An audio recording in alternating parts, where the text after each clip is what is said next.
उठी जा रे मुसाफिर भोरी भयो अभी चैन कहाँ जो सोवती है। उठ जा रे मुसाफिर भोरी भयो अभी चैन कहाँ जो सोवती है। जो सोवत है ओ खोवत है, जो खोवत है ओ रोवत है। उठ जा रे मुसाफिर भोरी भयो अभी चैन कहाँ जो सोवती है। ले ले ये नाम रत्न प्रभो का आम रहे तेरे ओठ सदा। सत्य अहिंसा तप त्यागी मनोबल साथ रहे तेरे पग सदा। जाना है तुझको दूर जहाँ मंजिल है उतना दूर यहाँ। उठ जा रे मुसाफिर भोरी भयो अभी चैन कहाँ जो सोवती है। उठ जा रे मुसाफिर समय बीतन गयो अब क्या सोचती है समय गुजरती है। उठ जा रे मुसाफिर भोरी भयो अभी चैन कहाँ जो सोवती है। विनम्रता भरी ओठों की लाली पुष्पलता और कली की मुस्कान सुगंधित विभोरी करती रहे तेरी मधुर वाणी जग सदा। ले ले ये नाम रत्न प्रभो का आम रहे तेरे ओठ सदा। उठ जा रे मुसाफिर भोरी भयो अभी चैन कहाँ जो सोवती है। ना तन यहाँ नो धन यहाँ माया की जाल से बचते जा। न तन तेरा नो धन यहाँ माया की जाल से बचते जा। सुख दुख हम सफर के राही जाना है तुमको दूर जहाँ मंजिल है उतना दूर यहाँ। उठ जा रे मुसाफिर भोरी भयो। उठ जा रे मुसाफिर भोरी भयो अभी चैन कहाँ जो सोवती है। उठ जा रे मुसाफिर भोरी भयो अभी चैन कहाँ जो सोवती है।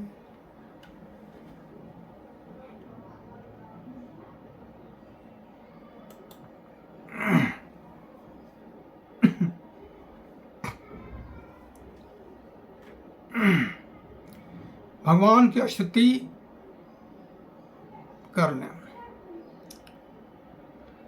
सच्चिदानंद रूपाय विश्वत्यादि हेतवे तापत्रे विनाशाय श्री कृष्णाय वयम नमः।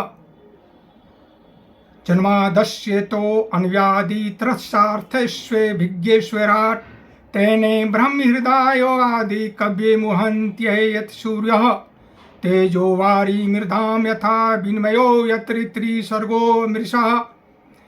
धम्ना स्वे सदा निरस्तकुहुमकं सत्यम परम धीमहि।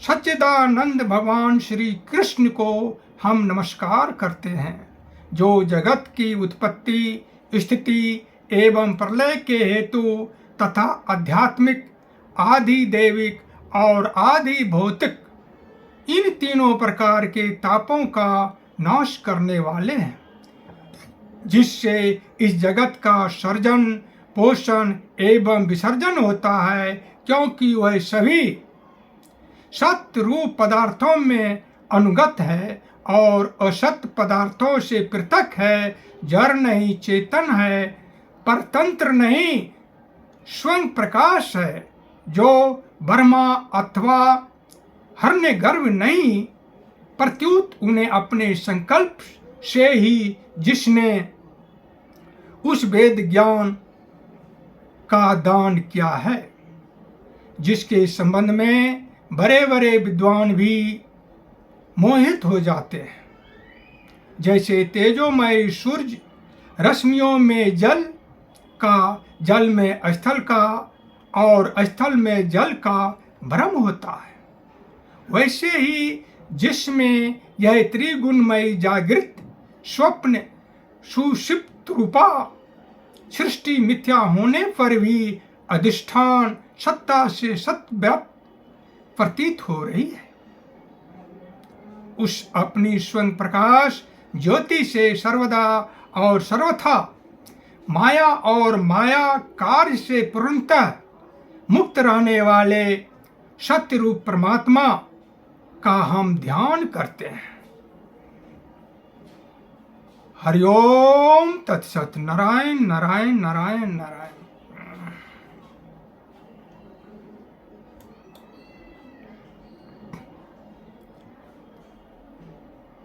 आज के प्रवचन में आइए भगवान श्री सत्यनारायण व्रत कथा सुनाते हैं। प्रथम अध्याय।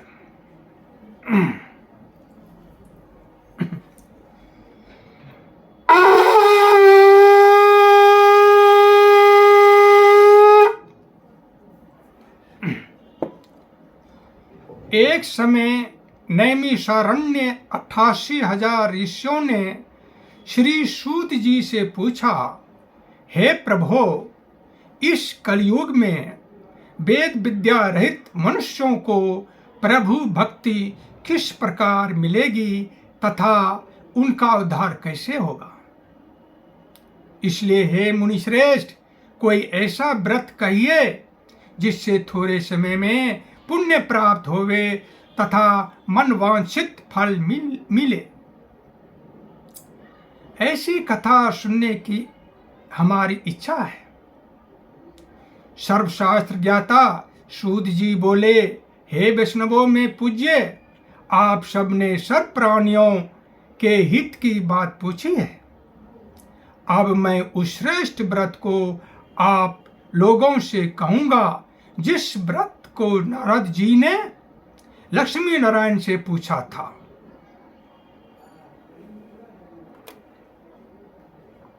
एक समय योगी राज नारद जी दूसरों के हित की इच्छा से अनेक लोकों में घूमते हुए मृत्यु लोक में आ पहुंचे।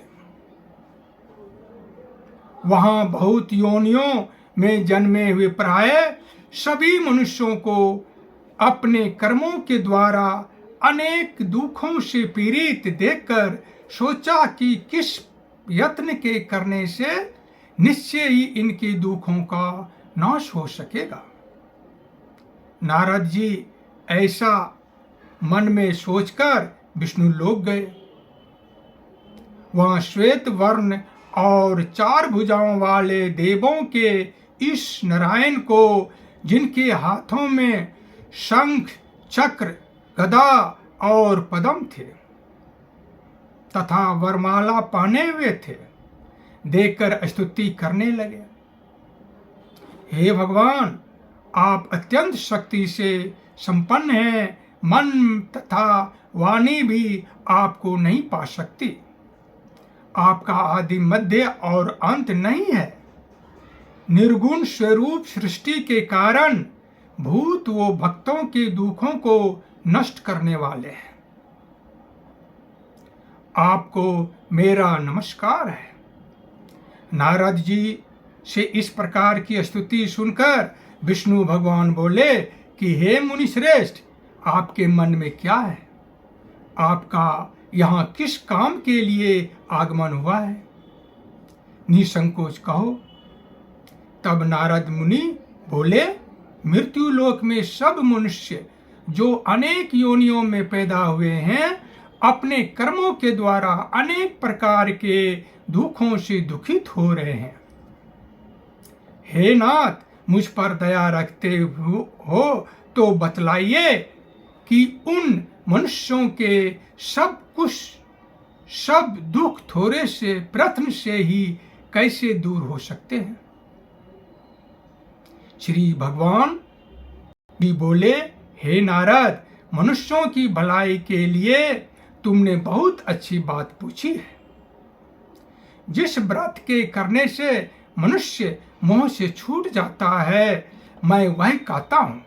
सुनो, बहुत पुण्य देने वाला, स्वर्ग तथा मनुष्य लोक दोनों में दुर्लभ एक उत्तम व्रत है। आज मैं प्रेमवश होकर तुमसे कहता हूँ, सत्यनारायण का यह व्रत अच्छी तरह विधान पूर्वक करके मनुष्य तुरंत ही यहाँ सुख भोग कर मरने पर मोक्ष की प्राप्त होता है।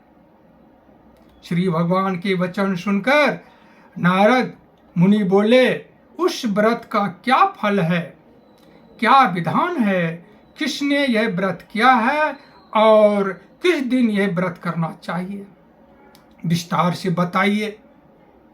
भगवान बोले, दुख, शोक आदि को दूर करने वाला, धन धान्य को बढ़ाने वाला, सौभाग्य तथा संतान को देने वाला यह व्रत सब स्थानों पर विजयी करने वाला है। भक्ति और श्रद्धा के साथ किसी भी दिन मनुष्य श्री सत्यनारायण भगवान की शाम के समय ब्राह्मणों और बंधुओं बांधवों के साथ धर्मपरायण होकर पूजा करे। भक्ति भाव से नैवेद्य, केले का खंभ, घी, दूध और गेहूं का चूर्ण सवाया लेवे। गेहूं के अभाव में साठी का चूर्ण, शक्कर तथा गुड़ ले और सब भक्षण योग्य पदार्थ जमा करके भगवान को अर्पण कर देवे तथा बंधुओं सहित ब्राह्मणों को भोजन करावे, तत्पश्चात स्वयं भोजन करे। नृत्य गीत आदि का आचरण कर सत्यनारायण भगवान को स्मरण करते हुए समय व्यतीत करे। इस तरह व्रत करने पर मनुष्यों की इच्छा निश्चय ही पूरी होती है। विशेषकर कली काल में भूमि पर यही मोक्ष का सरल उपाय है। श्री सत्यनारायण व्रत कथा प्रथम अध्याय संपूर्ण होता है।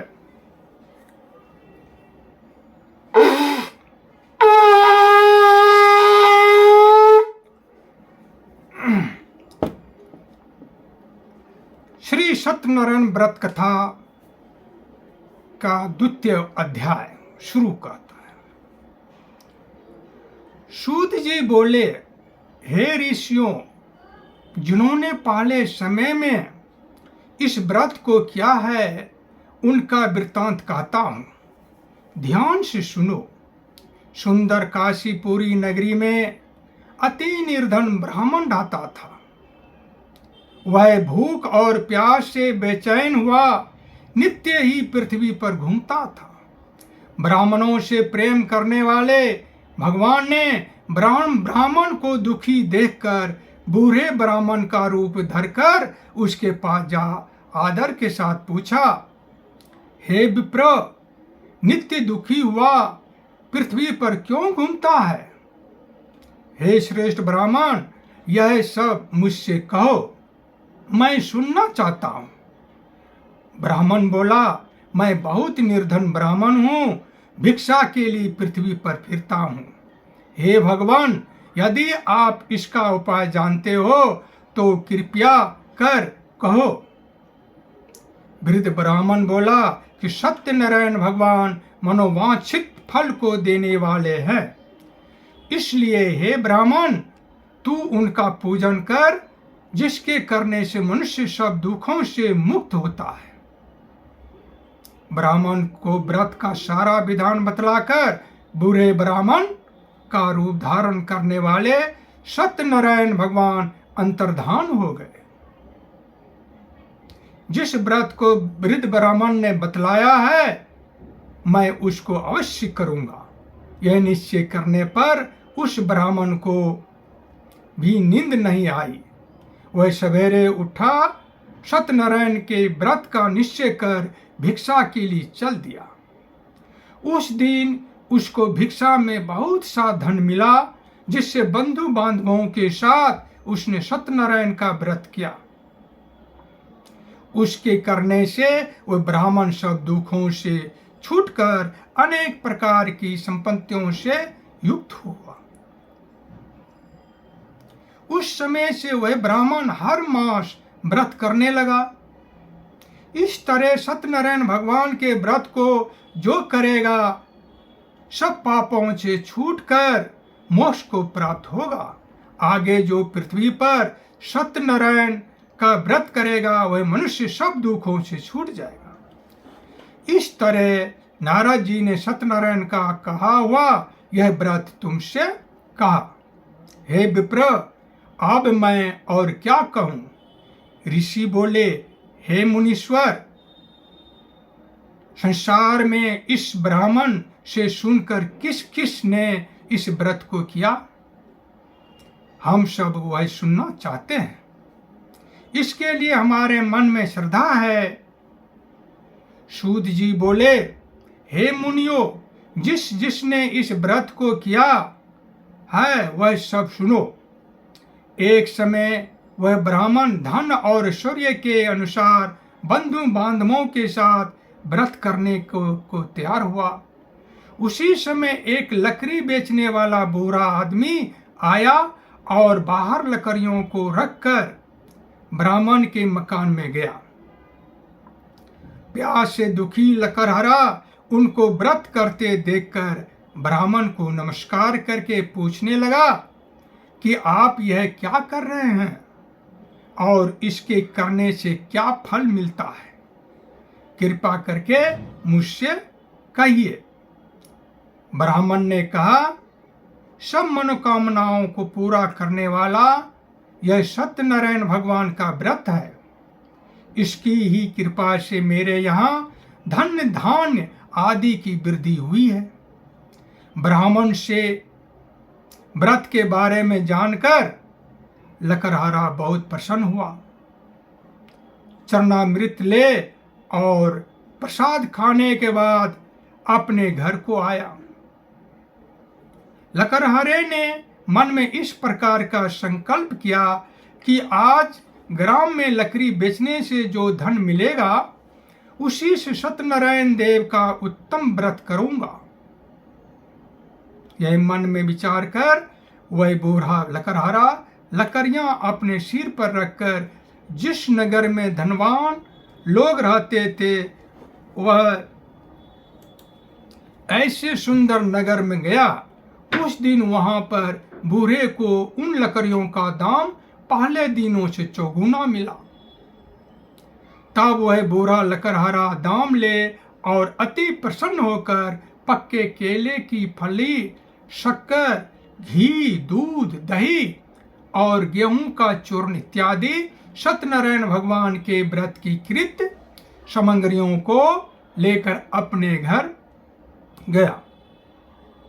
फिर उसने अपने भाइयों को बुलाकर विधि के साथ भगवान का पूजन और व्रत किया। उस व्रत के प्रभाव से बूढ़ा लकड़हारा धन धान्य आदि से युक्त हुआ और संसार के समस्त सुख भोग कर वैकुंठ को चला गया। श्री सत्यनारायण व्रत कथा द्वितीय अध्याय संपूर्ण हुआ।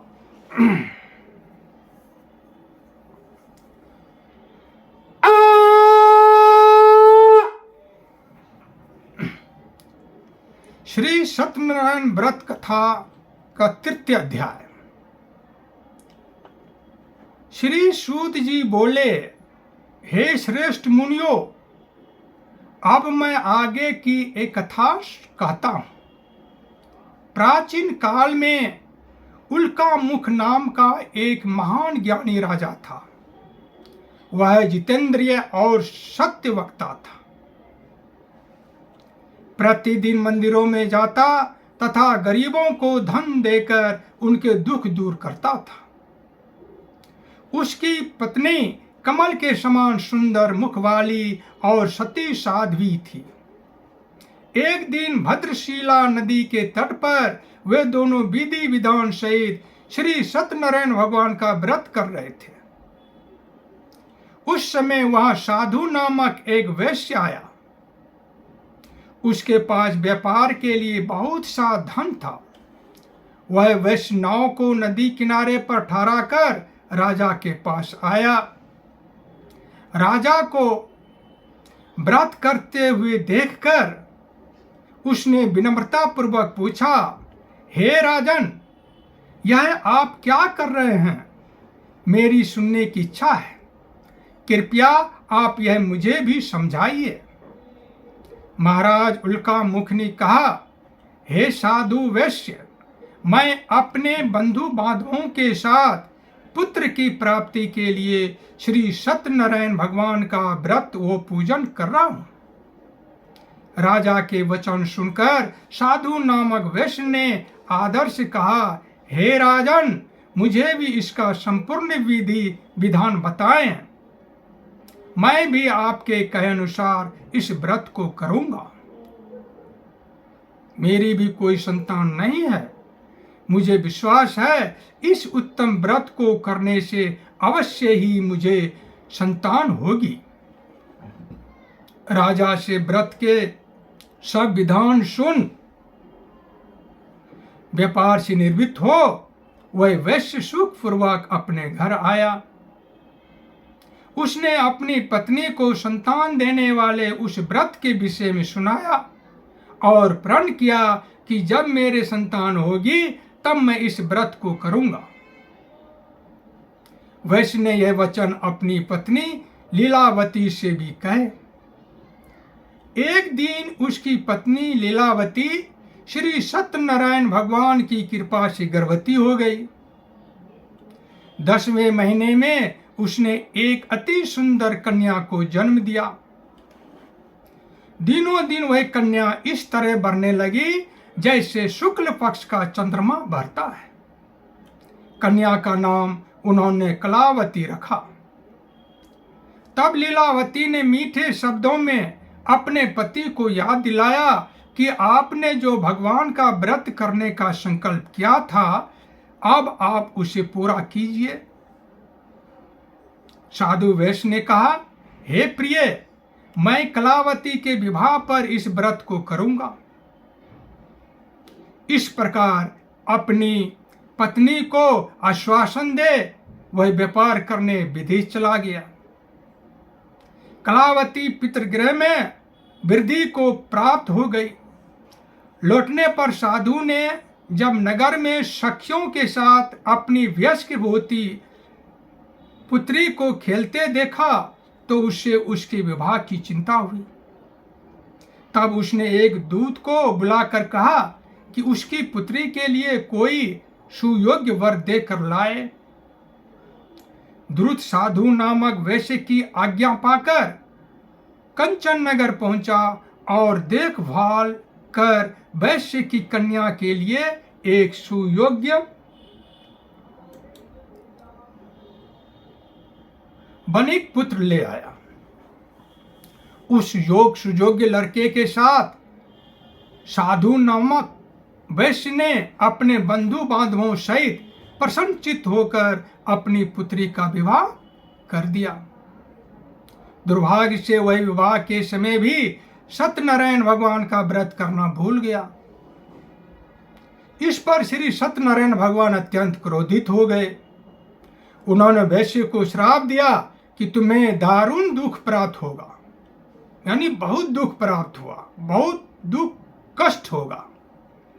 और फिर अपने कार्य में कुशल वह वैश्य अपने दामाद सहित नाव का बेड़ा लेकर व्यापार करने के लिए सागर के समीप स्थित रत्नसारपुर नगर में गया। रत्नसारपुर पर चंद्रकेतु नामक राजा राज करता था। दोनों ससुर जमाई चंद्रकेतु राजा के उस नगर में व्यापार करने लगे। एक दिन भगवान सत्यनारायण की माया से प्रेरित एक चोर राजा चंद्रकेतु का धन चुराकर भाग रहा था। राजा के दूतों को अपने पीछे तेजी से आते देखकर चोर ने घबराकर राजा के धन को वैश्य की नाव में चुपचाप रख दिया, जहां वे ससुर जमाए ठहरे हुए थे, और भाग गया। जब दूतों ने उस वैश्य के पास राजा के धन को रखा देखा तो उन्होंने उन ससुर दामाद को ही चोर समझा। वे उन ससुर दामाद दोनों को बांध कर ले गए और राजा के समीप जाकर बोले, आपका धन चुराने वाले ये दो चोर हम पकड़ कर लाए हैं, देखकर आज्ञा दें। तब राजा ने बिना उस वैश्य की बात सुने उन्हें कारागार में डालने की आज्ञा दे दी। इस प्रकार राजा की आज्ञा से उनको कारावास में डाल दिया गया तथा उनका सारा धन भी छीन लिया गया। सत्यनारायण भगवान के श्राप के कारण उस वैश्य की पत्नी लीलावती व पुत्री कलावती भी घर पर बहुत दुखी हुई। उनका सारा धन चोर चुरा कर ले गए। मानसिक व शारीरिक पीड़ा तथा भूख प्यास से अति दुखी हो भोजन की आस में कलावती एक ब्राह्मण के घर गई। उसने ब्राह्मण को श्री सत्यनारायण भगवान का व्रत विधि पूर्वक करते देखा। उसने कथा सुनी तथा श्रद्धा पूर्वक प्रसाद ग्रहण कर रात को घर आई। माता ने कलावती से पूछा, हे पुत्री, तू अब तक कहाँ रही? मैं तेरे लिए बहुत चिंतित थी।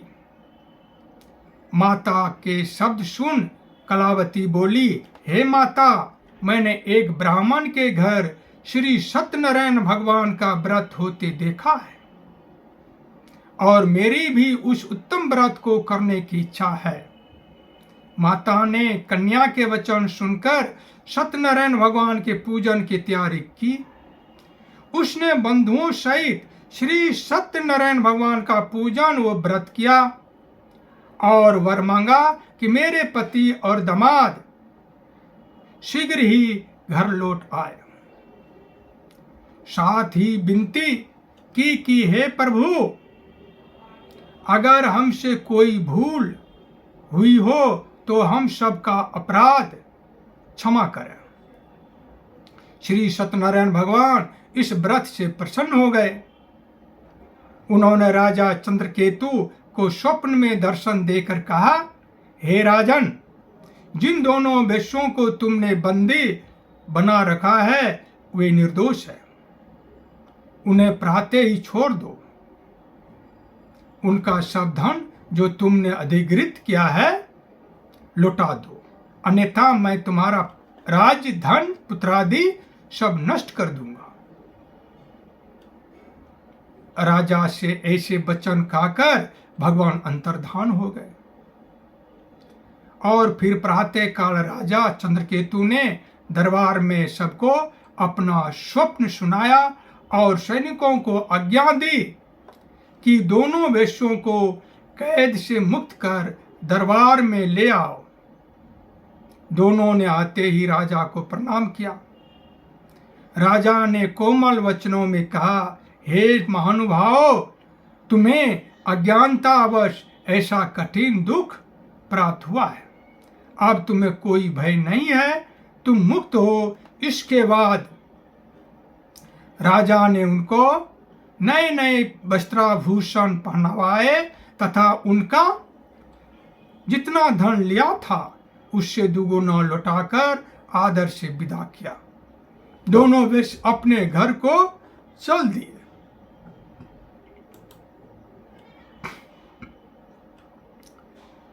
सत्यनारायण कथा की तृतीय अध्याय संपूर्ण हुआ।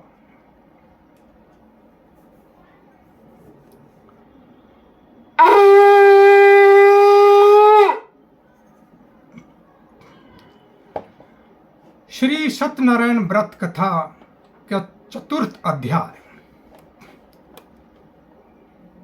सूत जी आगे कहा, वैश्य ने यात्रा आरंभ की और अपने नगर को चला।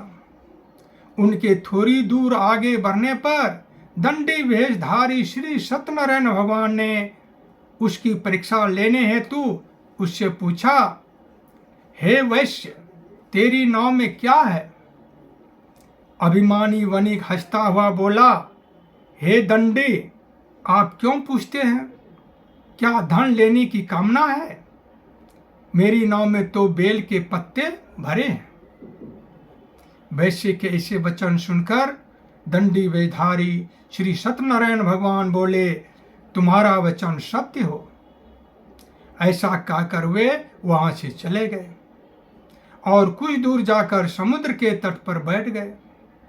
दंडी महाराज के जाने के पश्चात वैश्य ने नित्य क्रिया से निर्वृत्त होने पर नाव को ऊंची उठी देखकर अचंभा किया तथा नाव में बेल पत्ते आदि देखकर मूर्छित हो जमीन पर गिर पड़ा।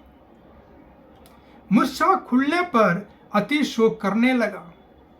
तब उसके दामाद ने कहा, आप शोक न करें, यह दंडी महाराज का श्राप है, अतः हमें उनकी शरण में ही चलना चाहिए, वही हमारे दुखों का अंत करेंगे।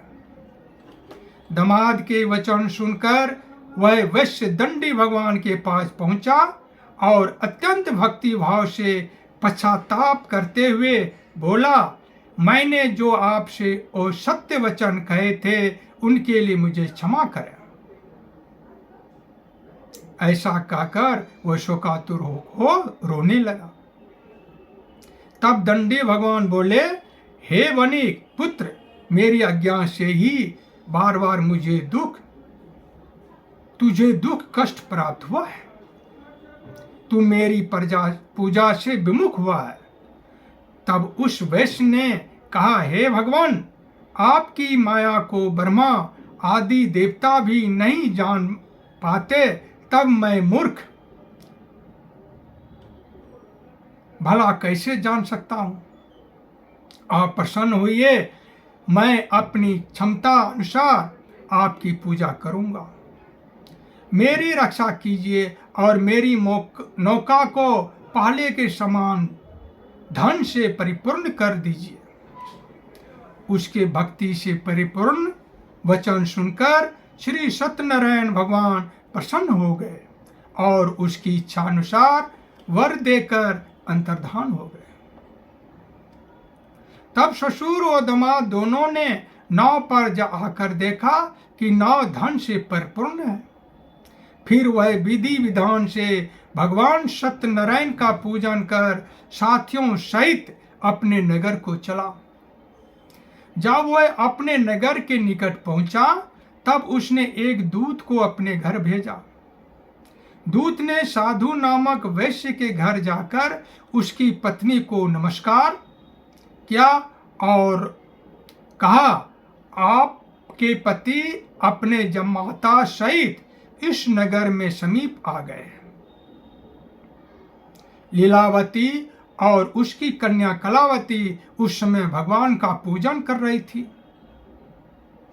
दूत का वचन सुनकर साधु की पत्नी ने बड़े हर्ष के साथ सत्यनारायण भगवान का पूजन पूर्ण किया और अपनी पुत्री से कहा, मैं अपने पति के दर्शन को जाती हूं, तू पूजन पूर्ण कर शीघ्र आ जाना। परंतु कलावती पूजन एवं प्रसाद छोड़कर अपने पति के दर्शन के लिए चली गई। पूजन एवं प्रसाद की अवज्ञा के कारण भगवान सत्यनारायण रुष्ट हो गए। उसके पति को नाव सहित पानी में डुबो दिया। कलावती अपने पति को न पाकर रोती हुई जमीन पर गिर पड़ी। नौका को डूबा हुआ तथा कन्या को रोती हुई देख साधु नामक वैश्य द्रवित हो बोला, हे प्रभु, मुझसे या मेरे परिवार से अज्ञानतम वश जो अपराध हुआ है उसे क्षमा कर। उसके ऐसे वचन सुनकर सत्यदेव भगवान प्रसन्न हो गए। आकाशवाणी हुई, हे वैश्य, तेरी पुत्री मेरा प्रसाद छोड़कर आई है, इसलिए इसका पति अदृश्य हुआ है। यदि वह घर जाकर प्रसाद ग्रहण कर लौटे तो इसे इसका पति अवश्य मिलेगा। आकाशवाणी सुनकर कलावती ने घर पहुंचकर प्रसाद ग्रहण किया और फिर आकर अपने पति को पूर्ण रूप में पाकर वह अति प्रसन्न हुई तथा उसने अपने पति के दर्शन किए। तत्पश्चात साधु वैश्य ने वही बंधु बांधवों सहित सत्यदेव का विधि पूर्वक पूजन किया। वह इस लोक के सभी प्रकार के सुख भोग कर अंत में मोक्ष को प्राप्त हुआ। श्री सत्यनारायण व्रत कथा चतुर्थ अध्याय संपूर्ण हुआ।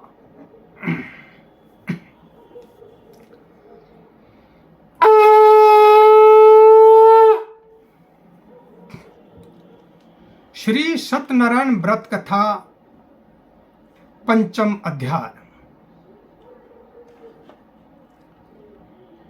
श्री सूत जी बोले, हे ऋषिगण, मैं एक और कथा सुनाता हूं, आप सभी ध्यान से सुनो। सदा प्रजा के लिए चिंतित तुंगध्वज नाम का एक राजा था। उसने भगवान सत्यनारायण का प्रसाद त्याग कर बहुत कष्ट पाया।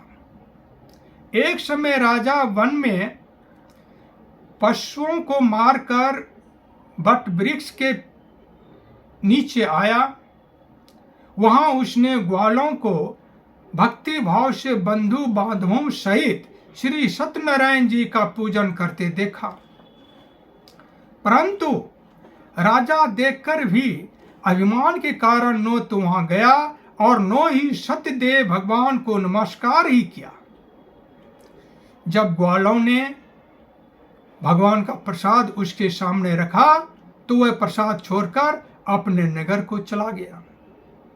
नगर में पहुंचकर उसने देखा कि उसका सारा राज्य नष्ट हो गया है। वह समझ गया कि यह सब भगवान सत्यदेव ने रुष्ट होकर किया है। तब वह वन में वापस आया और ग्वालों के समीप जाकर विधि पूर्वक पूजन कर प्रसाद ग्रहण किया तो सत्यनारायण की कृपा से सब कुछ पहले जैसा ही हो गया और लंबे समय तक सुख भोग कर मरणोपरांत वह मोक्ष को प्राप्त हुआ। जो मनुष्य इस श्रेष्ठ दुर्लभ व्रत को करेगा, श्री सत्यनारायण भगवान की कृपा से उसे धन्य धान्य की कोई कमी नहीं होगी। निर्धन धनी और बंदी बंधनों से मुक्त होकर निर्भय हो जाता है। संतानहीन को संतान प्राप्त होती है तथा सब इच्छाएं पूर्ण कर अंत में वैकुंठ धाम को जाता है। अब उनके बारे में भी जानिए जिन्होंने पहले इस व्रत को किया। अब उनके दूसरे जन्म की कथा भी सुनिए। शतानंद नामक वृद्ध ब्राह्मण ने सुदामा के रूप में जन्म लेकर श्री कृष्ण की भक्ति एवं सेवा कर वैकुंठ धाम प्राप्त किया। उल्कामुख नामक महाराज राजा दशरथ बने और श्री रंगनाथ का पूजन कर मोक्ष को प्राप्त हुए। साधु नाम के वैश्य ने धर्मात्मा वो सत्य प्रतिज्ञ राजा मोर ध्वज बनकर अपने पुत्र को आरे से चीर कर वैकुंठ धाम प्राप्त किया। महाराज तुंगध्वज स्वयंभू मनु बने। उन्होंने बहुत से लोगों को भगवान की भक्ति में लीन कराकर वैकुंठ धाम प्राप्त किया। लकड़हारा अगले जन्म में गुह नामक निषाद राजा बना, जिसने राम के चरणों की सेवा कर अपने सभी जन्मों को संभाल लिया। श्री सत्यनारायण व्रत कथा पंचम अध्याय संपूर्ण हुआ। बोलिए श्री सत्यनारायण भगवान की जय।